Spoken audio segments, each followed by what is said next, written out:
قدم آگے بڑھ گئی. یزید تو کہتا ہے ہم نے تیرے اختیار کو نہیں مانا. تیرے دربار میں روشن دانوں سے ہوا کا شور آ رہا ہے. میں تجھ سے بات کرنا چاہتی ہوں. تھوڑی دیر کے لیے ہوا روک. جب بی بی نے کہا تھوڑی دیر کے لیے ہوا روک, یزید یہ کہتا علی کی بیٹی میں ہوا کیسے روکوں؟ بی بی دیکھتی کہاں ہے تیرا اختیار؟ تو کہہ رہا تھا کہ تیرا اختیار ہم نے نہیں مانا. اختیار آزما. روشن دان سے ہوا روک. اس علی کی بیٹی یہ میرے بس میں نہیں. بی بی کہا تیرے دربار میں سپاہی گھوڑوں میں بیٹھے ہیں, گھوڑے سم اٹھا کے زمین پہ مار رہے ہیں, سموں کا شور آ رہا ہے. تھوڑی دیر کے لیے سم روک. اس علی کی بیٹی میرے بس میں نہیں.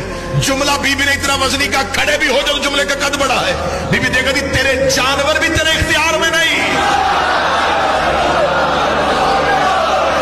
تو انسانوں پہ اختیار کی بات کر رہا ہے, تیرے تو گھوڑے تیرے اختیار میں نہیں. یہ کہنے کے بعد بی بی کا تیرے دربار میں اونٹ کھڑے, اونٹ گردنوں کو ہلا رہے ہیں, گلے میں گھنٹیاں ہل رہی ہیں, گھنٹیوں کا شور آ رہا ہے. تھوڑی دیر کے لیے اونٹوں کی گردنیں رو. اب غیر ملکی سفیر سن رہے تھے, پورا دربار سن رہا تھا, اور اکیلی علی کی بیٹی بول رہی تھی. یزید کہتا کیا کہہ رہی ہے تو بنت محمد؟ کبھی کہتی ہوا روک, کبھی کہتی سم روک, کبھی کہتی اونٹوں کی گردنیں روک. یہ سب کچھ میں کیسے کروں؟ بی بی 4 قدم آگے بڑھی. پھر ہم تجھے اپنا اختیار دکھاتے ہیں. بی بی ہوش کو خاموش. اتنا کہنا تھا, روشن دانوں میں ہوا رک گئی. جس گھوڑے نے سم اٹھایا تھا اس نے زمین پہ رکھا نہیں. جس اونٹ کی گردن ہلی تھی اس کی واپس نہیں آئی. جس انسان کی آنکھ کھلی تھی اس کی بند نہیں ہوئی. جس کا ہاتھ اٹھا تھا اس کا نیچے نہیں آیا. جس کے نتنے سے سانس نکلی تھی دوسرے نتنے سے واپس نہیں آئی. انسانوں کے دلوں کی دھڑکنیں ان کے کانوں میں سنائی دینی شروع ہوئی. جب پورا دربار پتھر کا ہو گیا, علی کی بیٹی چلتی ہوئی یزید کے طاق کے سامنے آئی. بی بی نے ہاتھ کا اشارہ کیا. یزید کی ناپاک روح اس کے بدن میں واپس آئی.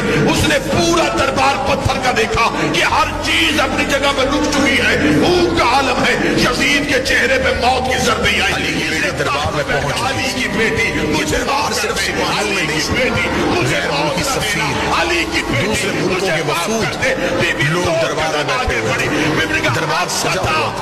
ان وفود میں ان غیر ملک قیامت سے پہلے ایک ایسا زمانہ آئے گا کہ اللہ تعالیٰ اس دنیا سے مسلمانوں کو ختم کر دے گا. اس کے بعد 40 سال ایسے گزریں گے جس میں کسی کی بھی اولاد نہیں ہوگی, یعنی 40 سال سے کم عمر کا کوئی بھی زندہ نہیں رہے گا, اور دنیا میں کافروں کی تعداد بڑھ جائے گی اور مسلمان سب مر جائیں گے. پھر اس کے بعد کافر لوگ اپنے کاموں میں مشغول ہو جائیں گے. پھر ایک دن اچانک اسرافیل علیہ السلام سور پھونکنا شروع کر دیں گے. شروع میں تو اس کی آواز کم سنائی دے گی, لیکن بعد میں یہ آواز اتنی تیز ہو جائے گی کہ لوگوں کے کان اور دل پھٹنے لگیں گے اور لوگ مر جائیں گے. آسمان, زمین اور پہاڑ, یہاں تک کہ سر اور حضرت اسرافیل خود بھی اور تمام ملائکہ بھی مر جائیں گے. اس وقت اللہ تعالیٰ کے سوا کوئی بھی باقی نہیں رہے گا. ارے کبھی جہنم کے بارے میں سنا بھی ہے, کبھی جہنم کا تصور کیا بھی ہے. سنو, اگر جہنم کو سوئی کی نوک کے برابر کھول دیا جائے تو اس کی تپش و بدبو سے ساری مخلوق ہلاک ہو جائے.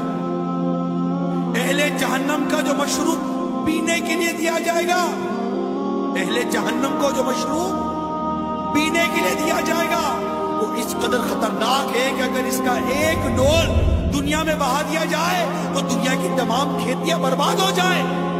نہ اناج اگے نہ پھل. کبھی سوچا جہنم کا تصور کیا؟ جہنم کے سانپ اور بچھو بے حد خوفناک ہیں. حدیث شریف میں ہے جہنم. نام مسلمان, والد کا نام آدم, خالق اللہ, پیغمبر حضرت محمد صلی اللہ علیہ وآلہ وسلم, کتاب قرآن, شناختی علامات لا الہ الا اللہ محمد رسول اللہ, مذہب اسلام, موجودہ پتہ دنیا, مستقل پتہ جنت انشاءاللہ.